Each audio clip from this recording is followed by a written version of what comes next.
This call is now being recorded.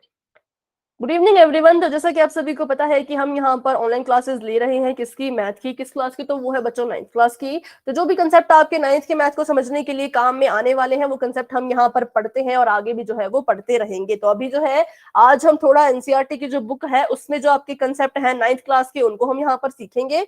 ठीक है, तो सभी बच्चे जो है क्लास में बने रहे और अच्छे से सीखें और अपने डाउट बच्चों बीच बीच में आप पूछते रहिएगा अगर आपको कोई भी डाउट जो है वो आता है तो। ठीक है, तो चलिए शुरू करते हैं। हम पढ़ेंगे यहाँ पर भी नंबर सिस्टम के बारे में, संख्या पत्ती के बारे में। और 1 मिनट, आपको मेरी स्क्रीन अभी नजर नहीं आएगी, आप मुझे बस 1 मिनट का समय दें, थोड़ा सा टेक्निकल इशू यहाँ हो जाता है।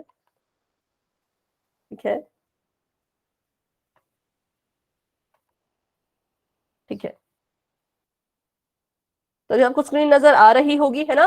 तो देखिए यहाँ पर हम क्या क्या पढ़ने वाले हैं। तो हम पढ़ने वाले हैं कि अपरिमेय संख्याएं क्या होती हैं, वास्तविक संख्याएं क्या होती हैं, और वास्तविक संख्याओं का जो दशमलव प्रसार है वो कैसा होता है, कैसे इन्हें याद रखा जाए, कैसे इन्हें समझा जाए। ठीक है, सब कुछ हम यहाँ पर जो है वो आज की क्लास में पढ़ने वाले हैं। तो चलिए शुरू करते हैं। तो अभी हम यहाँ पर पढ़ेंगे क्लासिफिकेशन ऑफ नंबर्स की किन किन वर्गों में जो है वो संख्याओं का वर्गीकरण जो है वो किया जाता है। परिमेय संख्याएं आप अच्छे से पढ़ चुके हो, अपरिमेय भी अच्छे से पढ़ चुके हो, पर एक बार हम फिर से जो है इसका रिवीजन यहाँ पर फटाफट से बच्चों कर लेते हैं। ठीक है, तो पहले हम पढ़ेंगे कि वही प्राकृतिक संख्याएं क्या होती है। तो याद सभी को पता होगा प्राकृतिक संख्याएं क्या होती है बच्चों, जो कहाँ से शुरू होती है, 1 2 3 4 से, है ना। मतलब कि 1 से शुरू होती है वो हमेशा और चलती कहाँ तक है, तो अनंत तक चलती है। इनको प्राकृतिक संख्या क्यों कहा जाता है, क्योंकि जब भी हम गिनती गिनते हैं, गणना करना शुरू करते हैं, तो हमारे मुख से प्राकृतिक रूप से 1 ही निकलता है, इसलिए इसको हमने नाम दिया प्राकृतिक संख्या। और शुरू कहाँ से होती है, ये 1 से। ठीक है, आगे बढ़ते हैं। तो देखिए इसको हम जो है वो नंबर लाइन पे कैसे शो करते हैं। तो ये देखिए ये हमारी नंबर लाइन है, साथ साथ में हम आपको नंबर लाइन भी हम देख सकते हैं कैसी होती है। ये एक लाइन होती है जिसपे नंबर जो है वो लिखे जाते हैं, उसको हम नंबर लाइन मतलब कि संख्या रेखा कहते हैं। ठीक है, एक रेखा होती है जिसपे हम संख्याओं को जो है वो प्रदर्शित करते हैं। तो ये वाली होती है हमारी धनात्मक मतलब कि पॉजिटिव, है ना, जिनके पास जो है वो जमा का निशान होता है या फिर इसको पॉजिटिव भी हम बोलते हैं। ये है हमारा 0 जो कि बिल्कुल सेंटर में होता है, और ये वाली होती है जिनके पास माइनस के चिन्ह जो है वो होते हैं। तो नेचुरल संख्या प्राकृतिक संख्या 1 से शुरू होती है, ये आपकी संख्या रेखा है। आगे देखते हैं, ये सब कुछ हम पहले पढ़ चुके हैं। फिर आता है हमारा होल नंबर, पूर्ण संख्याएं। तो सभी बच्चों को पता है कि पूर्ण संख्याएं कहां से शुरू होती है, 0 से शुरू होती है, और 1 2 3 और ये भी जो है वो अनंत तक चलती है। ठीक है, आगे देखते हैं। तो आगे आपके पास इसको भी नंबर लाइन पे शो करके आपको दिखाया गया होगा। तो ये देखिए यहाँ से 0 से लेकर के शुरू होती है और ये जो है आगे तक चलती रहती है। तो आपको ये सब वैसे तो पता होगा, पर अगर किसी बच्चे को नहीं पता तो आप मुझसे जो है वो अपना डाउट बच्चों खुद पूछ लीजिएगा। और इंटीजर में क्या होता है, पूर्णांकों में क्या होता है, तो पूर्णांकों में जो है वो पूर्ण संख्याएं भी होती हैं और ऋणात्मक संख्याएं भी होती हैं। ठीक है, पूर्ण संख्याओं में क्या क्या होगा, 0 1 2 3 4 एंड सो ऑन। और ऋणात्मक में कौन होगा, -1 -2 -3 एंड सो ऑन। मतलब कि ये ऋणात्मक की तरफ को बढ़ती रहती है और ये धनात्मक की तरफ को जो है वो बढ़ती रहती है। तो ये थी हमारी 3 चीजें, पूर्णांक, पूर्ण संख्याएं और प्राकृतिक संख्याएं। ठीक है, तो यहाँ देखिए आपको नंबर लाइन में दिखाया गया होगा कि यहाँ से लेकर के यहाँ तक के जो पूरा ये ग्रुप है, जो पूरा वर्ग है, वो पूर्णांकों का है। चलिए तो आगे बढ़ते हैं। अब हम देखेंगे कि रैशनल नंबर्स मतलब कि परिमेय संख्याएं क्या होती हैं। तो परिमेय संख्याएं भी बिल्कुल इजी है। ऐसी संख्याएं बच्चों जिनको हम p बटा q के रूप में लिख सकते हैं। किस रूप में लिख सकते हैं, p बटा q के रूप में हम लिख सकते हैं, जहां पर p और q क्या है, पूर्णांक है, और जो q है वो कभी भी 0 नहीं होगा। मतलब कि अगर आप लिख रहे हो 5/0 तो ये आपकी जो है वो परिमेय संख्या नहीं होगी। ऐसा कभी नहीं होगा, कभी भी किसी के अपॉन में या फिर हर में जो है वो शून्य नहीं आप लिख सकते, ना ही वो आना चाहिए कभी शून्य। ठीक है, तो इनका एंड में मतलब कि क्यू के रूप में आप 0 नहीं लिखेंगे, बाकी आप कुछ भी लिखें, 0 के अलावा आप 1 लिखें, 2 लिखें, -4 लिखें, कुछ भी आप लिखें वो सब चलेगा। और क्योंकि ये पूर्णांक है तो इसका मतलब हमारी परिमेय संख्या जो होगी वो कैसी होगी, वो ऋणात्मक भी हो सकती है, मतलब कि माइनस वाली भी हो सकती है। जैसे मान लीजिए -15/4, ये कैसी संख्या है, ये एक परिमेय संख्या है। ठीक है, और अगर हम इसे लिखिए 15/4 तो ये भी एक परिमेय संख्या है, पर ये धनात्मक है और ये ऋणात्मक है। ठीक है, तो यहां तक आपको पता होगा। अगर आपको ये सब चीजें पता है तो फटाफट से बच्चों वाई टाइप कर दें, ताकि हम जो है कंसेप्ट को जल्दी से आगे बढ़ा सके। ठीक है, ठीक है, तो चलिए यहाँ तक सभी बच्चों को वैसे पता ही है परिमेय संख्याओं के बारे में, तो हम ज्यादा इसके बारे में यहाँ पर नहीं सीखेंगे। अच्छा, आप मुझे ये बताइए, अगर आपको पता है तो आप मुझे बताइए कि क्या -25 एक परिमेय संख्या है। क्या माइनस का 25 एक परिमेय संख्या है? मैम। Yes ma'am. ठीक है, सभी बच्चे कह रहे हैं यस है। क्यों है? क्योंकि देखिए अगर मैं माइनस के 25 के नीचे एक लगा दूं तो मैंने इसे जो है वो p बटा q के रूप में लिख लिया है, और जिस भी संख्या को आप p बटा q के रूप में लिख पाते हैं उसे हम परिमेय संख्या का नाम जो है वो दे देते हैं, मतलब कि उसको हम परिमेय संख्या जो है वो मान लेते हैं। ठीक है, चलिए आगे बढ़ते हैं। यहाँ पर देखिए इसका उत्तर है यस। क्यों? क्योंकि हम इसको लिख सकते हैं -25 बटा 1, है ना। चलिए आगे बढ़ते हैं।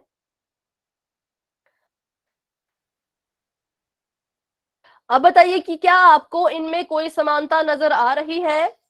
1/2, 2/4, 10/20, 25/50 और 47/94, 51। मैम जो भी संख्या है वो उसका दुगना है, ठीक है, जो संख्या नीचे है वो ऊपर उसका दुगना है। जो संख्या नीचे है मैम ऊपर उसका इसमें दुगना। सब संख्या को करेंगे काटेंगे तो सबका 1/2 आएगा, लेकिन मेरे हाँ। ख्याल से 47/94 का 1/2 नहीं आएगा। नहीं बेटा, इसका भी 1/2 ही आएगा, क्योंकि देखिए 47 को 2 से गुणा करें तो 7 दूनी 14, 4 दूनी 8 और 1 9, है ना। तो देखिए 47 को 2 से गुणा करेंगे तो अभी इतना ही आ रहा है, मतलब इसको काट के भी 1/2 आएगा। और जैसा अभी दूसरे बच्चे ने भी कहा, बिल्कुल ठीक कहा, कि देखिए जो ऊपर है उसका दुगना नीचे है, मतलब कि 1 को किससे गुणा किया? 2 से गुणा किया तो नीचे 2 आया। 2 को किससे गुणा करें? 2 से करें तो नीचे 4 आया। 10 को 2 से गुणा करें तो 20 आया। 25 को 2 से करें तो 50 आया। और 47 को 2 से गुणा करें तो 94 आया, है ना। तो ये सारी इसमें समानताएं हमें दिख रही हैं। एक आपको यहाँ पर पता चला कि डबल हो रहा है ना। और दूसरा हमें पता चला कि अगर हम इन्हें काटें, जैसे मैं इसे काटूं, 2 एकम 2, 2 दूनी 4, है ना। 10 एकम 10, 10 दूनी 20, 25 एकम 25, 25 दूनी 50, 47 एकम 47, 47 दूनी 49। तो ये सारे के सारे जो है वो कैसे हैं? ये सारे के सारे जो है वो मतलब काट के 1/2 ही बन रहे हैं ना। तो ऐसी परिमेय संख्याओं को हम कुछ कहते हैं, वो हम क्या कहते हैं? तो आगे देखते हैं। इन्हें हम कहते हैं तुल्य परिमेय संख्याएं। कैसी परिमेय संख्याएं? तुल्य परिमेय संख्याएं। आपको जैसे एक क्वेश्चन भी आ सकता है एग्जाम में कि आप जो है क्या करें, 1/3 के तुल्य परिमेय संख्याएं लिखें। ठीक है बेटा, ट्यूशन से आ रहे हैं तो कोई बात नहीं, हम यहाँ पर जो है वो 9th का मैथ यहाँ पर पढ़ रहे हैं, है ना। उसमें जो है हम सीख रहे हैं कि तुल्य परिमेय संख्या क्या होती है। तो देखिए इसकी अगर आपको पूछी जाए कि बच्चों इसकी जो है वो तुल्य परिमेय संख्या लिखे, तुल्य परिमेय संख्या लिखिए कितनी? 3। ठीक है, इसकी आप जो है वो 3 तुल्य परिमेय संख्याएं लिखें। तो पहली परिमेय तुल्य करने के लिए हम बच्चों कुछ नहीं करेंगे, 1/3 को ऐसे कैसा लिख देंगे। अब हम क्या करेंगे, इस 1/3 में ऊपर भी और नीचे भी 2 से गुणा कर देंगे। कर दिया, 2 एकम 2, 3 दूनी 6। तो ये हमारी पहली तुल्य परिमेय संख्या आ गई। ठीक है, और 1/3 में ही अब आप अगली संख्या से गुणा कीजिए, ऊपर भी 3 से नीचे भी 3 से, तो आगे 3 एकम 3, 3 3 9। ठीक है, तो ये हमारी दूसरी तुल्य परिमेय संख्या आ गई। बस हमने आगे आगे बढ़ाते जाना है गुणा करते वक्त। मतलब फिर हमने 1/3 को किससे यहाँ पर गुणा करेंगे? ऊपर भी 4 से, नीचे भी 4 से, तो ये आ जाएगी 4/12। ठीक है, तो 1/3 के तुल्य कौन कौन सी है? 1/3 के तुल्य है 2/6, 3/9 और 4/12। ठीक है, ये सारी क्या है? आपस में तुल्य परिमेय संख्या है, क्योंकि एक जैसी है। क्योंकि अगर मैं इसे काटूं, है ना, तो देखिए मेरे पास क्या आएगा। अगर मैं इसे काटूं तो 1/3, है ना। 3 एकम 3, 3 3 9, फिर से 1/3, 4 एकम 4, 4 3 12, फिर से 1/3। तो हमने क्या करना होता है जब भी आपको तुल्य परिमेय संख्या निकालने को कहा जाए? कुछ नहीं करना, आपको जो संख्या दी है उसमें बारी बारी से गुणा करो। पहले 2 से करो, फिर 3 से करो, फिर 4 से करो, फिर 5 से करो। जितनी पूछी गई है वो आपकी परिमेय संख्या जो है तुल्य निकलती जाएंगी। किसी बच्चे को इस क्वेश्चन में कोई डाउट है बच्चों फटाफट से पूछें, कोई डाउट नहीं है तो वाई टाइप कर दे, फिर हम आगे बढ़ते हैं। तुल्य परिमेय संख्या निकालने के लिए आपने कुछ नहीं करना, अपनी परिमेय संख्या को 2 से गुणा कर दो, फिर 3 से। पर ध्यान रखना है कि ऊपर नीचे दोनों जगह करना है। ऐसा नहीं कि ऊपर ऊपर करते गए नीचे वाला वैसे ही लिखते चले गए, ऐसा नहीं करना है। अंश में भी और हर में भी दोनों जगह जो है वो गुणा करना है। चलिए तो आगे बढ़ते हैं। ठीक है, तभी आप मुझे बताएंगे कि इनमें से जो कथन आपको दिए गए हैं ये सच कह रहे हैं या झूठ कह रहे हैं, मतलब कि सॉरी सत्य है या असत्य है। तो पहला आपको यहाँ पर कहा गया है कि प्रत्येक पूर्ण संख्या प्राकृतिक संख्या होती है। इसके लिए आप क्या करें, सबसे पहले अपनी पूर्ण संख्या का वर्ग लिखें।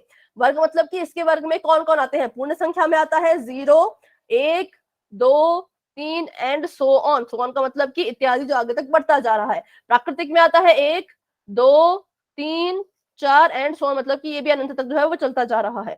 तो आपको कहा गया है कि प्रत्येक पूर्ण संख्या मतलब कि सारी की सारी पूर्ण संख्या जो है वो प्राकृतिक है। क्या ये सच कह रहे हैं या ये असत्य कह रहे हैं? मैम True ये है या रॉन्ग है। false? सत्य है। No ma'am. मैम सत्य ठीक है। है, ठीक है। कुछ बच्चे कह रहे हैं सत्य है, कुछ बच्चे कह रहे हैं असत्य है। तो देखिए इसका आंसर बिल्कुल कैसे हम निकालेंगे। जब भी बच्चों आपको ऐसे क्वेश्चन आते हैं स्टेटमेंट वाले कि बताइए ये इसके बराबर है या नहीं है, ऐसा ऐसा जो भी है ना, और कभी भी जो है वो प्रत्येक लिखा गया हो, तो आपने क्या करना है, उन सेट को पहले लिख लो। जैसे मेरे को पूछा गया था कि पूर्ण संख्या और प्राकृतिक संख्या के बीच में क्या संबंध है बताइए, तो पहले पहले मैंने पूर्ण संख्या में लिख दिया कि आता है 0 1 2 3 4 और प्राकृतिक में आता है 1 2 3 4। तो आपने देखना है कि क्या आपको सारी की सारी पूर्ण संख्याएं अपने प्राकृतिक संख्याओं में नजर आ रही है। सारी की सारी, एक भी नहीं छूटनी चाहिए। नजर आ रही है? मैम पूर्ण संख्या में 0 नहीं है, प्राकृतिक संख्या में 0 नहीं है। हाँ प्राकृतिक में है ना, प्राकृतिक संख्या में बच्चों 0 नहीं है। जो बच्चे वाई टाइप करें बेटा, कैसे आपको नजर आ रही है? मुझे तो यहाँ पर 0 नजर नहीं आ रहा। पूर्ण संख्या की सारी संख्याएं प्राकृतिक में नजर आनी चाहिए। अगर आ रही होती तो हम कहते कि ये सच है, ये सत्य है, लेकिन ऐसा नहीं है। जो 0 है वो पूर्ण तो है ना, जो हमारा 0 है वो पूर्ण तो है, लेकिन वो जो है प्राकृतिक नहीं है। पूर्ण तो है पर प्राकृतिक नहीं है, तो इसलिए इसका उत्तर होगा असत्य, क्योंकि ऐसा नहीं हुआ। हमारी हर एक जो पूर्ण संख्या है वो प्राकृतिक में नहीं आ रही है। वही अगर आपको उल्टा क्वेश्चन पूछा जाता तो वो आगे आपको दिख जाएगा, है ना। तो अभी के लिए आप मुझे बताएं, आपको ये समझ आया कि क्यों नहीं है? देखिए यहाँ पर ये भी कह रहा है कि नहीं है, नो, क्योंकि 0 शून्य एक पूर्ण संख्या है लेकिन यह प्राकृतिक संख्या नहीं है। शून्य कैसी है? हमारी पूर्ण संख्या है लेकिन प्राकृतिक नहीं है।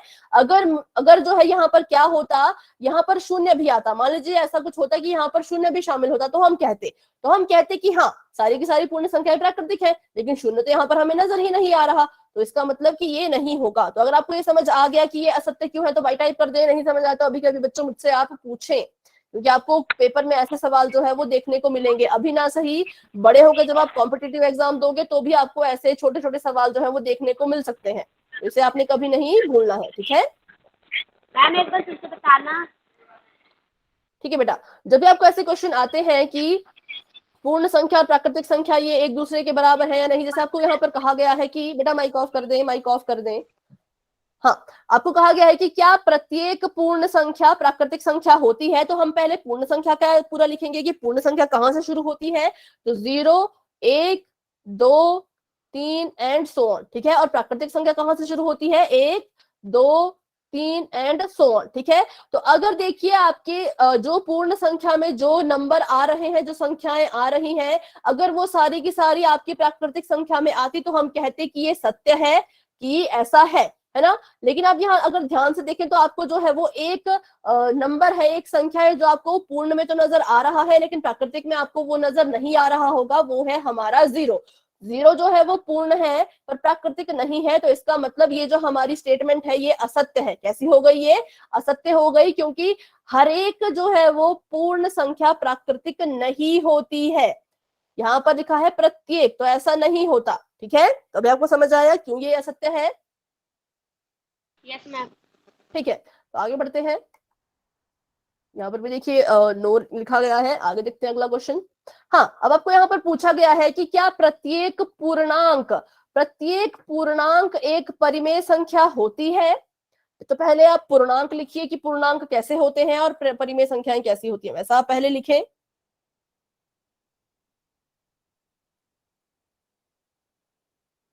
आंसर बताएं सभी बच्चे अपना। क्या प्रत्येक पूर्णांक एक परिमेय संख्या है? No ma'am. No ma'am. No ma'am. Yes ma'am. ठीक है,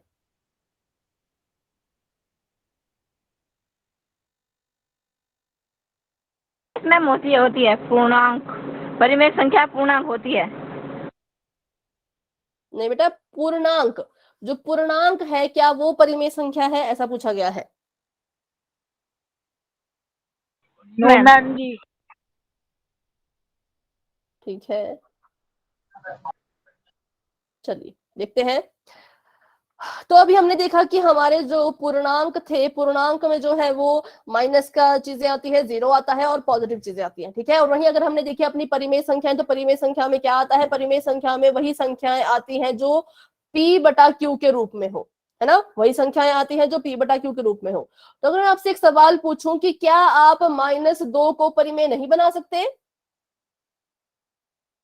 बना सकते हैं, -2/1।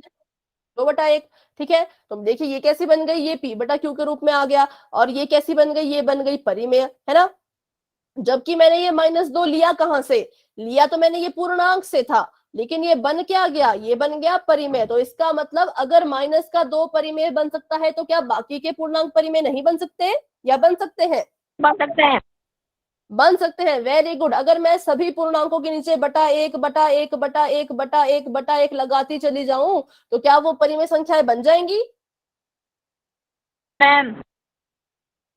हाँ या ना, क्या वो परिमेय संख्याएं बन जाएंगी? Yes ma'am. बन जाए।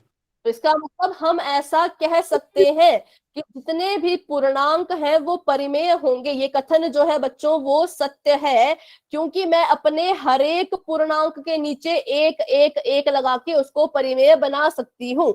लेकिन क्योंकि देखिए मुझे जो है वो माइनस का 2/1 भी यहाँ पर नजर आ रहा है ना, यहाँ पर देखिए माइनस का 2/1 नजर आ रहा है, माइनस का 1/1 है वो भी मुझे यहाँ पर नजर आ रहा है, 2/1 देखिए यहाँ भी है ना। मतलब कि मुझे नजर आ जाएंगे अपने सारे के सारे पूर्णांक अगर मैं उनको इस रूप में लिख लूं, है ना। तो इसका मतलब जितने भी पूर्णांक है वो परिमेय होते हैं, वो परिमेय संख्याएं होती हैं। लेकिन अगर मैं आपसे ऐसा पूछती कि जितनी भी परिमेय संख्याएं हैं क्या वो पूर्णांक है, तो क्या आपको सारी की सारी संख्याएं इधर नजर आ रही हैं, या आपको यहाँ पर नजर आ रही है सारी की सारी संख्याएं? यस मैम, नजर आ रही हैं। आपको बेटा -5/7 यहाँ पर नजर आ रहा है इधर? तो आइए, मतलब ये अनगिनत है, तो 5/7 आपने लिखा नहीं पर है। नहीं बेटा, पूर्णांक में तो कभी बटे वाली चीजें आती ही नहीं है, तो कैसे यहाँ पर आएगा? पूर्णांक में हम कभी भी जो है वो एक के अलावा एक तो आ जाएगा, देखिए क्योंकि -4/1 तो आ जाएगा, क्योंकि ये तो -4 ही होता है। पर अगर मैं -4/2 लिखूं तो वो पूर्णांक में नहीं आएगा। पूर्णांक में बटे वाली चीजें नहीं आती हैं, सिवाय अगर किसी के अपॉन में 1 है तो उसको हम मान सकते हैं, क्योंकि उसको हम -4 ही तो लिखेंगे, है ना। लेकिन अगर उसके अलावा बटे में 2, 3, 4 जो है वो पूर्णांक में नहीं आती, ठीक है। तो ये बेशक ये अनंत तक जाएगा, लेकिन बटे में जो है इसके 1 के अलावा कोई भी अंक या संख्या नहीं आएगी। इसलिए जो है जितनी भी परिमेय संख्या है वो पूर्णांक नहीं होती, क्योंकि ना तो हमें -5/7 कभी यहाँ पर नजर आएगा, ना ही हमें 9/8 कभी यहाँ नजर आएगा, ना ही हमें 6/7 कभी यहाँ नजर आएगा, ठीक है। ये हमें इस पूर्णांक के सेट में कभी नजर नहीं आएंगे। तो मतलब जो परिमेय संख्या है वो तो पूर्णांक नहीं बन सकती, लेकिन जितने भी पूर्णांक हैं उनके नीचे एक लगा के हम उनको परिमेय जो है वो बना सकते हैं, ठीक है। तो यहाँ पर देखिए मैं आपको एक बार फिर से समझा देती हूँ कि जितने भी पूर्णांक हैं वो परिमेय होंगे, ठीक है। तो ये क्या है, सत्य है कि जितने भी पूर्णांक है वो परिमेय होंगे, क्योंकि हर एक पूर्णांक के नीचे आप बटा एक लगाते जाओ तो वो परिमेय बन जाएगा। लेकिन जितनी भी परिमेय संख्या है, ठीक है, जितनी भी परिमेय संख्या है वो पूर्णांक नहीं होंगी। आप इन्हें अपनी कॉपी पे जरूर लिखें, ये सारी लाइनें जो है बहुत इंपॉर्टेंट है, नहीं होंगी, ठीक है। जो आपका परिमेय संख्या है, प्रत्येक परिमेय संख्या, हर एक परिमेय संख्या को हम पूर्णांक नहीं कह सकते, लेकिन हर एक पूर्णांक को हम जो है वो परिमेय संख्या कह सकते हैं। कैसे कह सकते हैं उसका रीजन मैंने आपको अभी बता दिया कि अपने हर एक पूर्णांक के नीचे जो है वो आप एक लगाते जाएं, एक एक लगाते जाएं तो वो है परिमेय संख्या बनती जाएगी। तो अभी आपको समझ आया? अगर किसी बच्चे का कोई डाउट है तो बच्चों आप अभी के अभी पूछ सकते हैं। अगर आपको समझ आ गया तो वाई टाइप कर सकते हैं कि प्रत्येक पूर्णांक तो परिमेय होगा, लेकिन प्रत्येक परिमेय संख्या पूर्णांक नहीं होगी, ठीक है। चलिए, और आपने हमेशा याद रखना है कि पूर्णांक को कभी भी, मतलब कि पूर्णांक में कभी भी बटे वाली चीजें नहीं आएंगी। जैसे कि 1/2 ये एक पूर्णांक नहीं है, 5/9 ये भी एक पूर्णांक नहीं है, ठीक है। इनको हम पूर्णांक नहीं कहते हैं, ये हमारी परिमेय संख्याओं में आती है, ठीक है। चलिए तो आगे बढ़ते हैं। अभी आपको मेरी स्क्रीन जो है वो फिर से नजर नहीं आएगी, थोड़ा सा यहाँ पर टेक्निकल इशू बच्चों हो जाता है, तब तक आप मुझे थोड़ा सा टाइम दे, अभी आपको स्क्रीन जो है वो नजर आ जाएगी। तब तक आप अच्छे से जो है वो देखें, अगर आपने कॉपी पे नोट किया है तो उसे भी अच्छे से सीखें।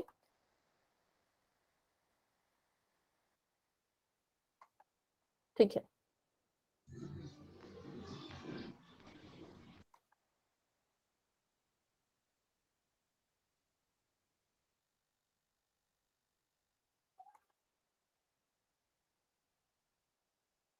और आपको स्क्रीन जो है वो नजर आ जाएगी।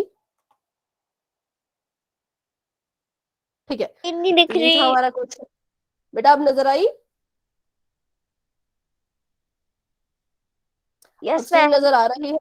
ठीक है, ये यस देखिए सर। ये कह रहा है यस, हाँ, कि सभी के सभी जो पूर्णांक है वो परिमेय संख्या होती है, क्योंकि हम अपने प्रत्येक पूर्णांक m का मतलब m के अंदर जो है वो सारे नंबर छुपे हैं, 0 1 2 3 4 5, माइनस का 1, माइनस का 2 3 4, माइनस का सब कुछ उसमें छुपा है।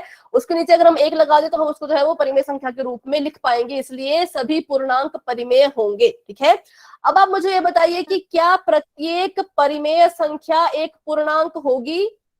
क्या प्रत्येक परिमेय नो मैम, संख्या? मैम नहीं होगी। ठीक है, बहुत अच्छे। नहीं होगी। यहाँ पर क्या है ऐसा? और पूर्णांक अभी भी हमने यहाँ पर लिखे थे -4, -3, -2, -1, 0 1 2 3 एंड सो ऑन। ठीक है, तो देखिए यहाँ पर हमें जो है वो माइनस का 1 और 0 तो नजर आ गया। ठीक है, माइनस का 1 और 0 तो हमें अपने इस सेट में मिल गया, लेकिन क्या मुझे अपने 5/9 और -6/5 कभी पूर्णांक में नजर आएंगे? नहीं आएंगे, क्योंकि पूर्णांक में बटे वाली चीजें आती ही नहीं है। तो इसका मतलब ये क्या है, ये जो हमारी स्टेटमेंट है ये असत्य है। ऐसा कभी नहीं होगा, जो हमारे पूर्णांक है वो कभी भी जो हमारी परिमेय संख्या है वो कभी भी पूर्णांक नहीं हो सकती सारी की सारी। अगर कहा जाए, अगर आपको ऐसा कहा जाए कि -5 जो है वो परिमेय संख्या है ना, परिमेय संख्या है, तो क्या ये पूर्णांक भी है? आपको लिखा गया यस मैम। मैम क्योंकि है।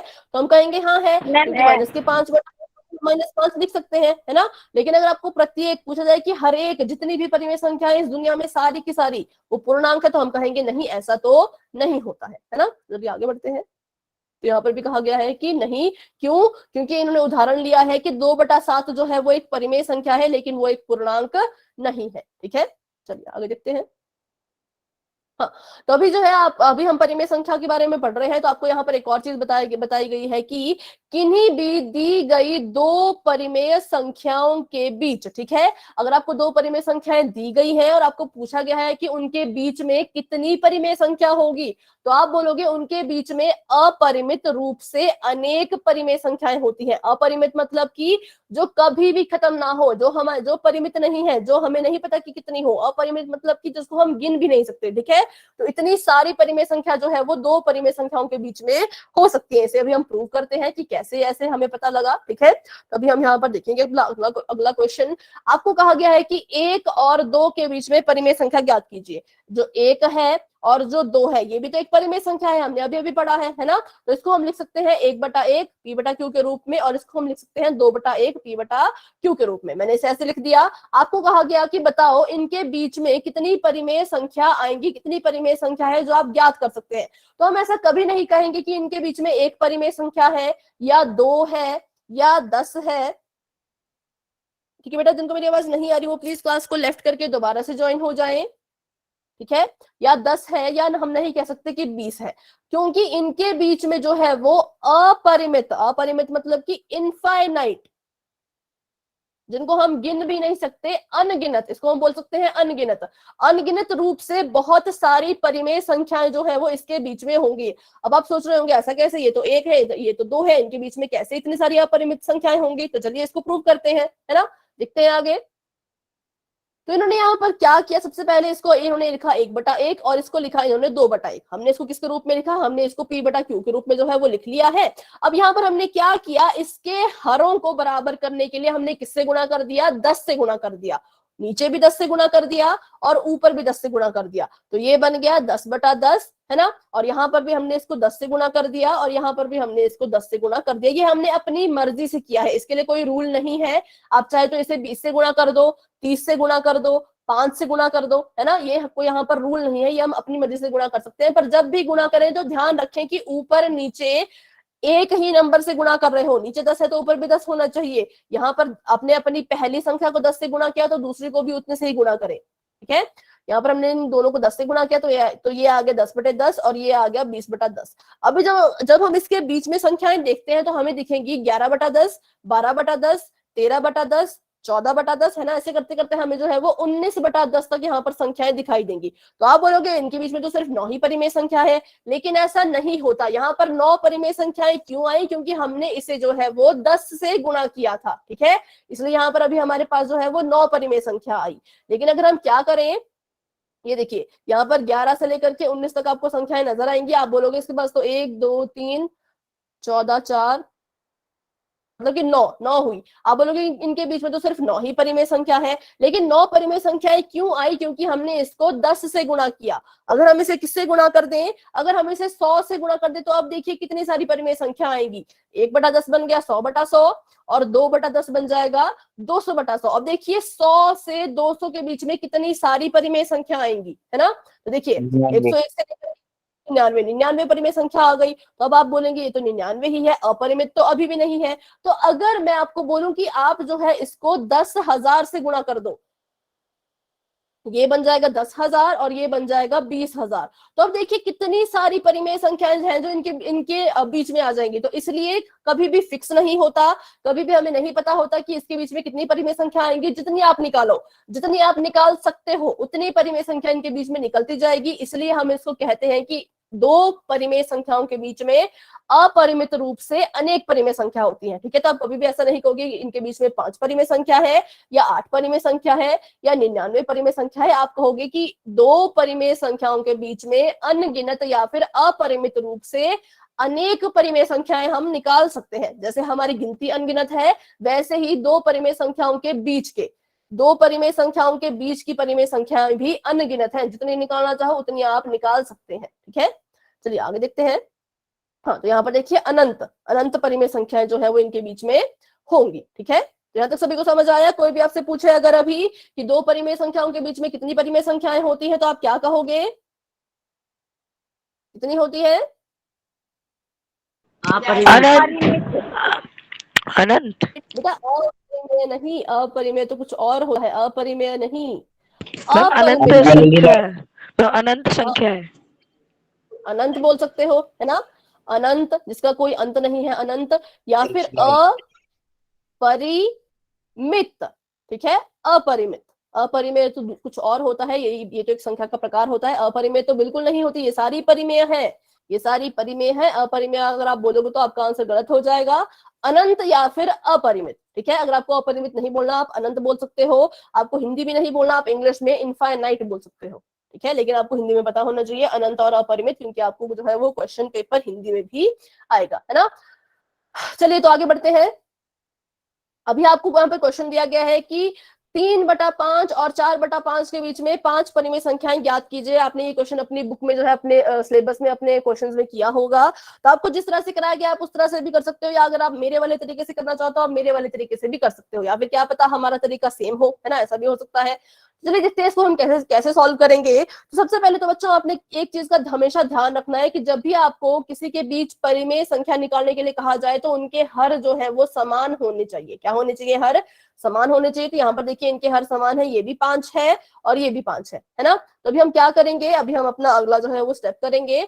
जितनी आपको परिमेय संख्याएं पूछी गई हैं, आपको कहा गया है कि 5 परिमेय संख्या ज्ञात कीजिए, तो 5 साइड में लिख दीजिए, उसमें 1 जोड़ दीजिए तो कितना आ गया? 6 आ गया, है ना, 6 आ गया। तो जब भी आपने परिमेय संख्या निकालनी है 5, तो आप हमेशा अपनी परिमेय संख्याओं को 6 से गुणा कर देना। 6 से क्यों गुणा करना है?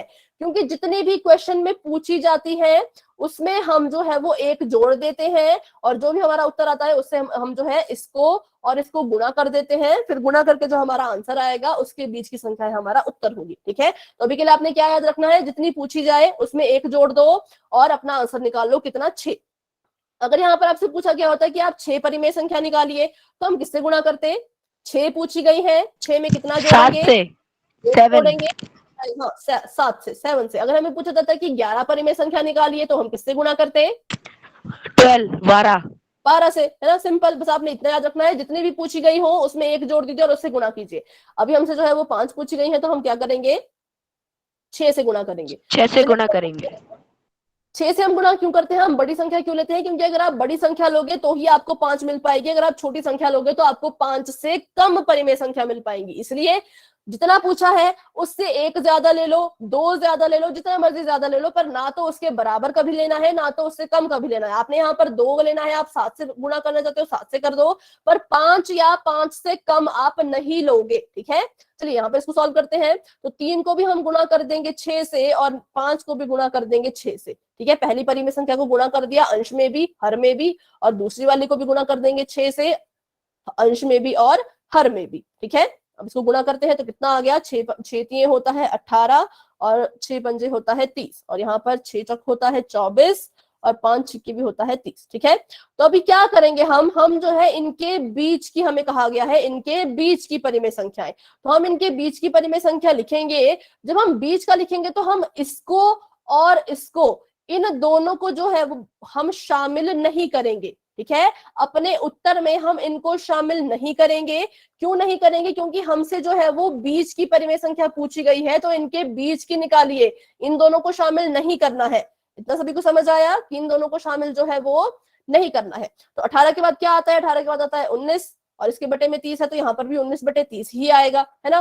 फिर 20/30, 21/30, 22/30 और 23/30। 23 के बाद आता है 24/30, लेकिन हमने अभी अभी कहा, क्या कहा कि हम जो है वो 24/30 को शामिल नहीं करेंगे। क्यों नहीं करेंगे, क्योंकि हमसे जो है वो इसके और इसके बीच की संख्याएं पूछी गई हैं। तो देखिए आ गई पहली, दूसरी, तीसरी, चौथी और पांचवी, तो 5 परिमेय संख्या जो है वो हमने निकाल के यहाँ पर ज्ञात कर ली है। अगर हम 6 से गुणा नहीं करते तो हमें शायद 4 ही परिमेय संख्याएं मिल पाती, अगर मैं 5 से गुणा करती शायद मेरे को 4 मिल पाती, है ना। तो इसलिए मैंने जो है जितनी पूछा जाए उसमें एक जोड़ के 6 लिख लो, मतलब जितना भी आता है उतना लिख लो और उससे जो है वो गुणा कर लो। तो ये था आपका सोल्यूशन। अगर किसी बच्चे को इसमें थोड़ा डाउट है तो आप मुझसे पूछ सकते हो, अगर कोई डाउट नहीं है तो बच्चों वाई टाइप कर दीजिए, फिर हम आगे जो है ऐसे और क्वेश्चंस करेंगे। बिल्कुल सिंपल है, जितनी आपसे परिमेय संख्याएं पूछी गई होंगी उसमें एक जोड़ देना है, और अपनी प्रश्न में जो आपको परिमेय संख्या दी गई है उसमें उनको गुणा कर देना है,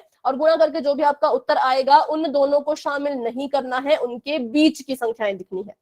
ठीक है, तो अभी चलिए, आप सभी कह रहे थे समझ आ चुका है, तो आप मुझे जो है वो एक क्वेश्चन करके बताएंगे। यहाँ पर इन्होंने अलग किया, यहाँ पे इन्होंने जो है उसको 10 से गुणा किया, मतलब कि बस हमने अपना जो डिनोमिनेटर है हर है वो हमने सेम करना होता है, उससे ज्यादा हमने कुछ यहाँ पर नहीं करना होता। ठीक है, तो अभी आप मुझे करके बताएं।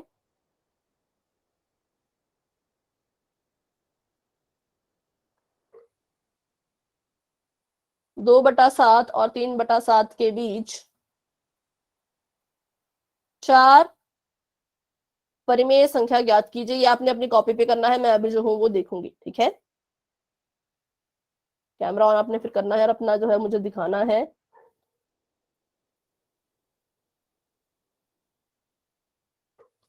दो बटा सात और 3/7 के बीच जो है वो 4 परिमेय संख्याएं ज्ञात कीजिए।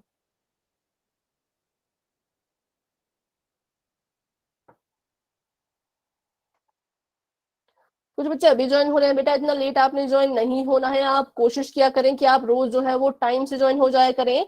आपकी क्लास की टाइमिंग जो है वो 7 बजे की है, तो 6:55 पे क्लास क्या बोलते हैं वो ज्वाइन हो जाया करें।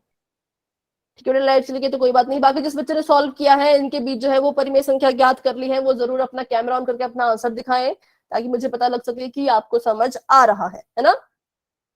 सभी बच्चे कोशिश करें, बिल्कुल सिंपल क्वेश्चन है। 2/7 है और 3/7 है, इनके बीच आपने क्या करना है, 4 परिमेय संख्याएं लिखनी है, सिर्फ 4। मैम आंसर बता दूं? हाँ जी बेटा, कैमरा ऑन करके अपनी कॉपी दिखा सकते हैं आप।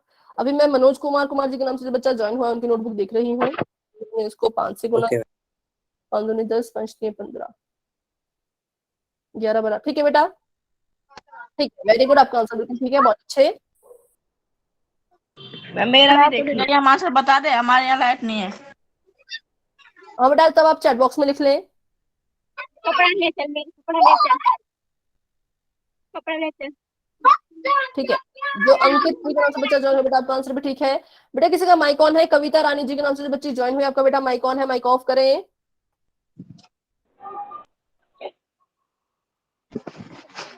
ठीक है हेमराज, आपका आंसर भी बिल्कुल ठीक है, वेरी गुड।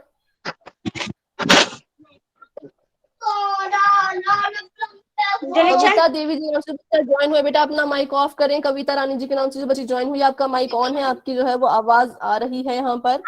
सच्चू के 28, सच्चू के 28, 9, 10, 11। ठीक है बेटा, जो अभी नंदनी आपका आंसर भी ठीक है, आपने जो है इनके डिनोमिनेटर सेम किए हैं। आप इसकी इसमें चार परिमेय संख्याएं निकल गई हैं या तीन ही निकली हैं? 9, 10, 11, 12, ठीक है, ये भी ठीक है ना। तो आप ऐसे भी कर सकते हो, लेकिन इसमें क्या होता है, कभी कभी जो है बहुत कम परिमेय संख्या निकलती है, तो इसलिए आपने जो है वो दूसरे वाले तरीके से भी सीखना है कि कैसे किया जाए, है ना। ठीक है, अवनीश जी के नाम से जो बच्चा ज्वाइन हुआ, बेटा आपका कैमरा थोड़ा सा ब्लर है, थोड़ा पीछे करिए, साफ नजर नहीं आ रहा।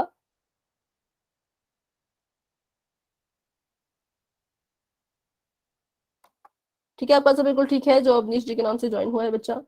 ठीक है मिथुन, आपका मैं अभी देख रही हूँ 11, 12। ठीक है मिथुन, आपका आंसर भी बिल्कुल ठीक है, बहुत अच्छे। जो मुस्कान जी के नाम से बच्ची ज्वाइन हुई, बेटा आपका मैं अभी देख रही हूँ, कैमरा ऑन रखें। मुस्कान जायसवाल जी के नाम से 11, 12, 13। ठीक है हिमांशु, आपका आंसर ठीक है। ठीक है, जो मुस्कान जी के नाम से बच्ची ज्वाइन हुई, बेटा आपका आंसर भी बिल्कुल ठीक है, बहुत बढ़िया। चलिए, सभी बच्चों ने जो है कोशिश की है, काफी अच्छा अपना सभी बच्चों ने अपना आंसर दिखाया है, वेरी गुड, बहुत अच्छे। अभी जो है नंदिनी ने इसे कैसे सॉल्व किया था, तो इन्होंने जो इसके डिनोमिनेटर सेम किए थे, 4 से ही गुणा किया था, तो वैसे भी आप कर सकते हो, लेकिन इससे कभी कभी क्या होता है कि कम परिमेय संख्या निकल जाती है ना। अगर आप उसको उसी संख्या से गुणा करोगे तो बहुत ही कम, मतलब एक आधी आपको परिमेय संख्या कम मिलती है। इसलिए जो है आपने हमेशा कोशिश करनी है कि आप इससे ज्यादा ही ले। अभी अगर इस हिसाब से करें तो देखिए, 4 दूनी होता है 8, 28, 4 3 12 और 7 चौके 28, तो 9, 10, 11। हाँ, तो देखिए यहाँ पर सिर्फ 3 ही परिमेय संख्या मिल पाई है ना, सिर्फ। तो बेटा आपका वो जो आंसर है वो बेटा गलत है नंदिनी, क्योंकि यहाँ पर देखिए अगर हम इसको ऐसे सॉल्व करें, 4 से अगर इसको हम गुणा करें तो सिर्फ 3 ही परिमेय संख्या निकल पा रही है, वो है 9/28, 10/28 और 11/28। जबकि हमें कितनी पूछी है, हमें जो है वो 4 पूछी गई है ना। हमें पूछा गया है कि 4 परिमेय संख्या निकालिए, पर अगर हम ऐसे करें, उसी संख्या से 4 से ही गुणा करें, तो हमारे पास सिर्फ 3 ही परिमेय संख्या आ रही है, तो ये इसका उत्तर नहीं होगा। इसलिए हम हमेशा क्या करेंगे, जितना हमें पूछा गया है उसमें 1 जमा करके उससे गुणा करें, या फिर अगर आपने बस इतना आप याद रखें कि जितना पूछा गया है उससे या उससे कम से गुणा मत करो। 1 से 1 ज्यादा ले लो, 2 ज्यादा ले लो, 3 ज्यादा ले लो, उससे कोई फर्क नहीं पड़ेगा, ज्यादा परिमेय संख्या निकल के आएंगी। पर अगर आप 4 से या 4 से कम किसी संख्या से गुणा करते हो तो आपकी परिमेय संख्याएं जो है वो कम ही निकल के आएंगी। ठीक है, तो ऐसे बच्चों आपने नहीं करना है, आप जो है इस वाले तरीके से जरूर अपने क्वेश्चन को सॉल्व करें। चलिए, तो आगे बढ़ते हैं।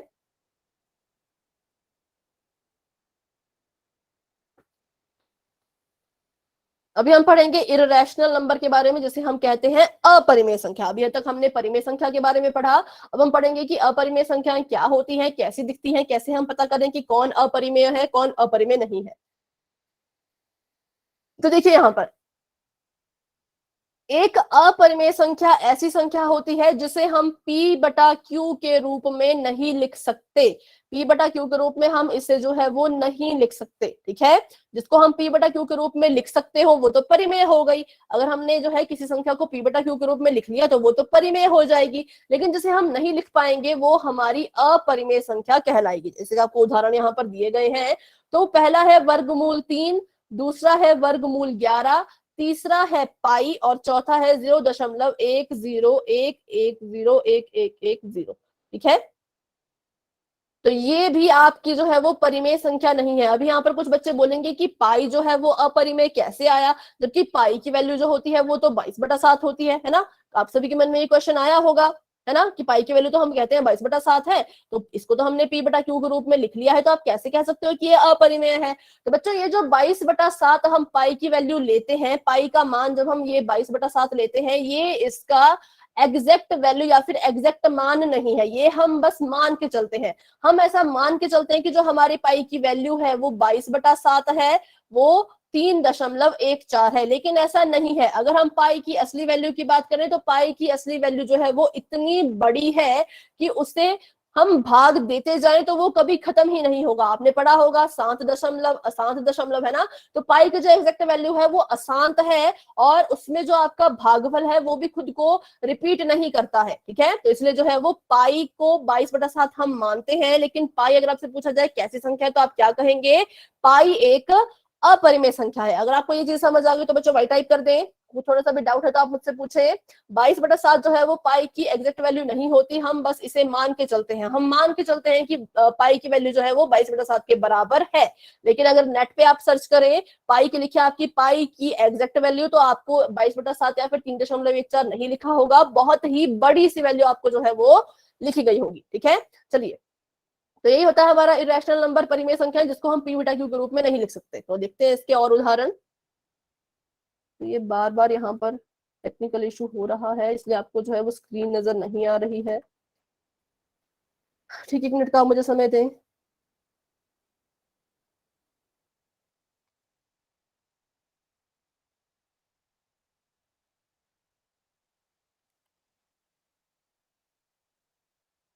ठीक है, तो अभी देखिए यहाँ पर आपको दिया गया है वर्गमूल 2 और वर्गमूल 4। अभी आप मुझे बताइए कि क्या वर्गमूल 2 और वर्गमूल 4 दोनों अपरिमेय हैं?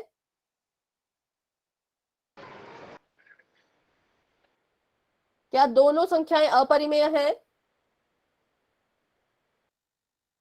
ठीक है, अभी जो है वो अंकित जी के नाम से जो बच्चा ज्वाइन हुआ, बेटा आपने कहा नो, तो आपने नो क्यों कहा?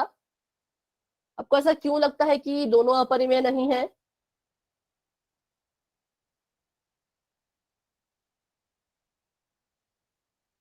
ठीक है, जो बच्चे नो कह रहे हैं बेटा आप अपना माइक ऑन करके बताएं कि आपको ऐसा क्यों लग रहा है कि ये अपरिमेय नहीं है।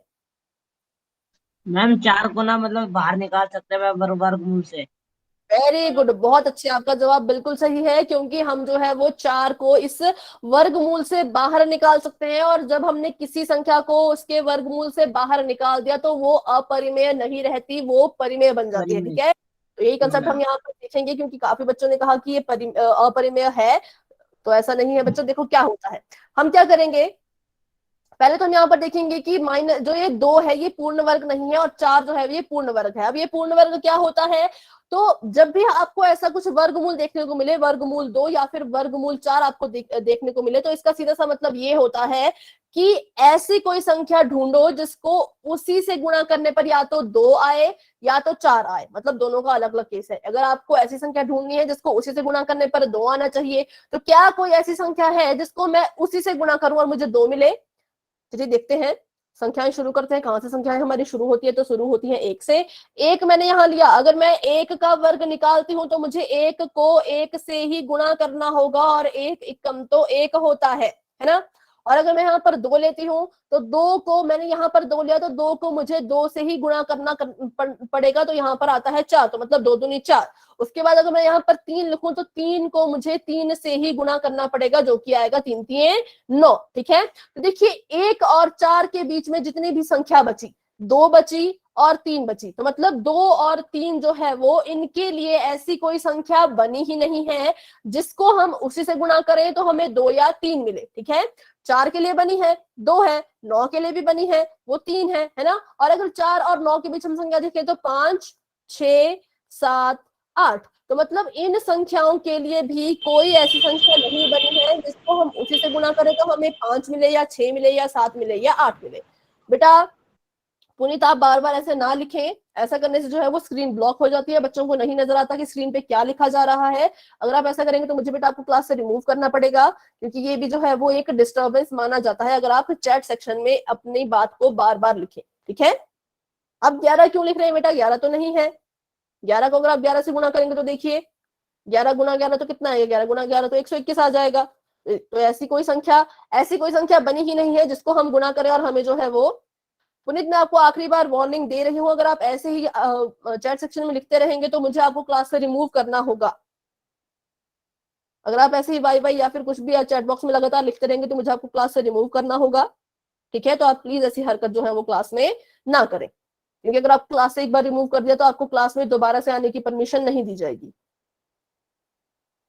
ठीक है बेटा, गगन बेटा आपको ऐसा बोलने की जरूरत नहीं है, मैंने एक बार यहाँ से वार्निंग दे दी है। ठीक है, चलिए तो देखते हैं यहाँ पर, तो 2 के लिए ऐसी कोई संख्या नहीं बनी है, तो इसको हम जो है वो ऐसे लिख सकते हैं 2 एकम 2 है ना, क्योंकि 2 के लिए जो है वो कोई संख्या तो है नहीं, 2 को 1 से गुणा करेंगे तभी तो 2 आएगा, तो इसको हम ऐसे का ऐसा ही रहने देंगे अंडर रूट के अंदर, वर्गमूल के अंदर। लेकिन अगर हम यहाँ पर 4 पे ध्यान दें तो 4 को हम कैसे लिख सकते हैं? क्या 4 के लिए ऐसी कोई संख्या बनी है जिसको उसी से गुणा करने पर 4 आए? अगर बनी है तो बताएं। ठीक है, 2, बहुत अच्छे, है ना, 2 है, तो इसको हम लिखेंगे अंडर रूट में 2 गुणा 2, है ना, क्योंकि 2 को 2 से गुणा करने पर हमें क्या मिलता है? 4 मिलता है। अब आपने हमेशा बच्चों ध्यान रखना है कि अगर सेम नंबर, है ना, 1 मिनट के लिए आप मुझे टाइम दें, क्योंकि शायद पुनीत को मेरी आवाज नहीं आ रही है, शायद इन्हें मेरी बात समझ नहीं आ रही, अभी मुझे इन्हें क्लास से रिमूव करना होगा।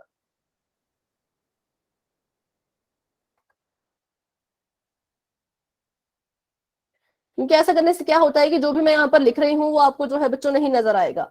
आपने ऐसा देखा होगा जब आप बहुत सारे मैसेज जो है वो चैट बॉक्स में करते हो तो स्क्रीन जो है वो ब्लॉक हो जाती है, आप बच्चों को नजर नहीं आएगा कि क्या लिखा जा रहा है। चलिए, तो अभी मैंने जो है वो पुनीत को यहाँ से रिमूव कर दिया है।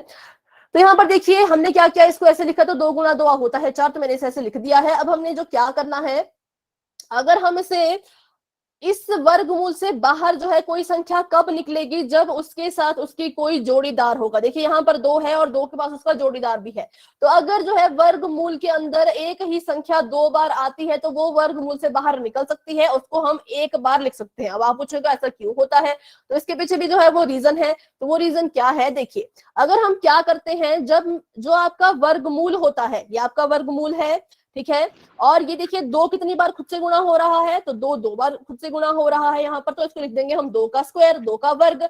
जो वर्गमूल होता है और जो वर्ग होता है, वर्ग मतलब जो घात 2 होता है, ये घात में 2 है ना, इसको हम वर्ग कहते हैं और इसको हम वर्गमूल कहते हैं। जो वर्ग होता है वो वर्गमूल का उल्टा होता है, इसलिए ये दोनों आपस में कट जाते हैं। जब ये दोनों कट गए तो अंदर कौन बच गया? सिर्फ 2 बच गया, तो इसलिए हम 2 को बाहर लिख देंगे। ये वाला तरीका थोड़ा सा आपके लिए टफ हो सकता है, इसलिए आपके लिए ट्रिक यहाँ पर है कि आप क्या हमेशा याद रखें, वर्गमूल के अंदर अगर कोई चीज ऐसी है ना, जो क्या कर रही है, जो 2 बार है, जैसे इसने और इसकी और इसकी जोड़ी बन गई ना, तो इनकी जोड़ी बन गई, तो ये इस वर्गमूल से बाहर निकल जाएंगे। और कैसे निकलेंगे? 2 के रूप में बाहर निकलेंगे। ठीक है, ये दोनों एक साथ नहीं निकलेंगे, ये दोनों जो है वो सिर्फ इसको हम एक बार ही लिखेंगे। तो यहाँ तक आप सभी को समझ आया कि कैसे जो है वर्गमूल से बाहर निकाला जाता है? एक बार दोबारा समझा दो। ठीक है, तो इस अगला क्वेश्चन लेके करते हैं, क्योंकि ये क्वेश्चन जो है बिल्कुल सिंपल है, इसमें आपको उतना समझ नहीं आएगा, है ना। तो अगला क्वेश्चन हम यहाँ पर देखते हैं, जैसे कि यहाँ पर ले लेते हैं हम 121 नहीं, थोड़ा 64। ठीक है, तो अगर मैं इस 64 के गुणनखंड यहाँ पर करूं, मतलब कि इसको अगर मैं इसके गुणनखंड लिखूं तो ये कैसे होंगे? सबको पता है कि ये किसका स्क्वायर है, किसका वर्ग है 64? मैम 8 का। 8 का, है ना।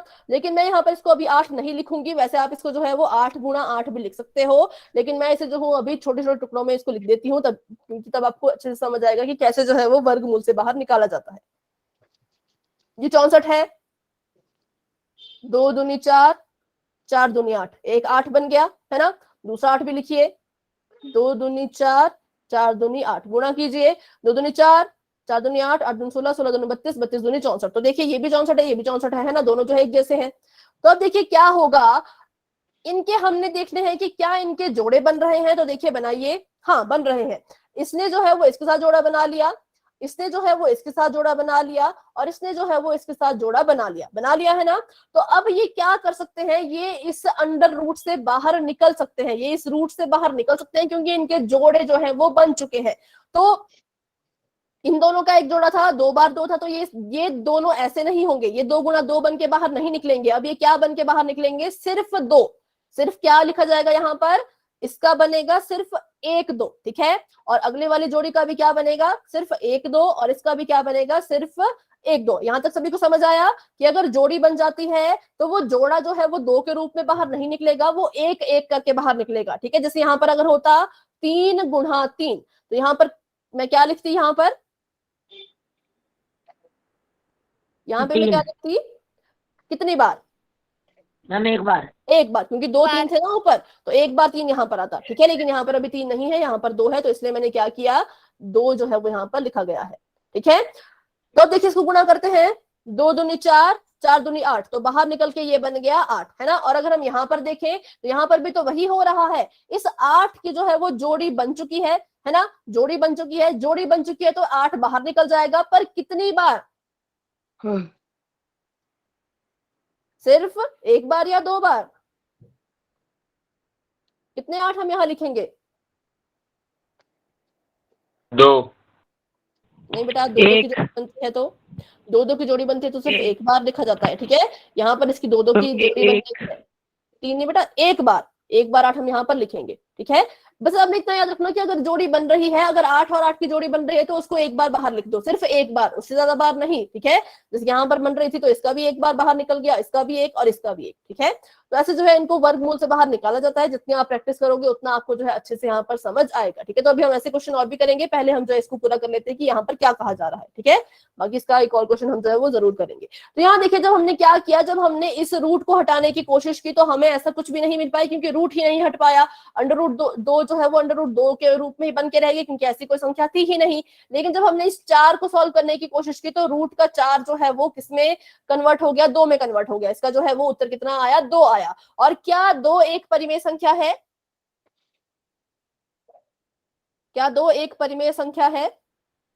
Yes ma'am. है, क्यों? क्योंकि इसको हम ऐसे लिख सकते हैं 2/1, है ना। 2/1 परिमेय हो गया, तो अगर ये परिमेय है तो ये भी परिमेय होगी ही होगी। आपने बस इतना याद रखना है, अगर आप किसी का वर्गमूल हटा पाए तो वो परिमेय होगा, लेकिन अगर आप किसी का वर्गमूल नहीं हटा पाए, जैसे कि यहाँ पर, तो वो परिमेय नहीं होगा, वो होगा अपरिमेय, ठीक है।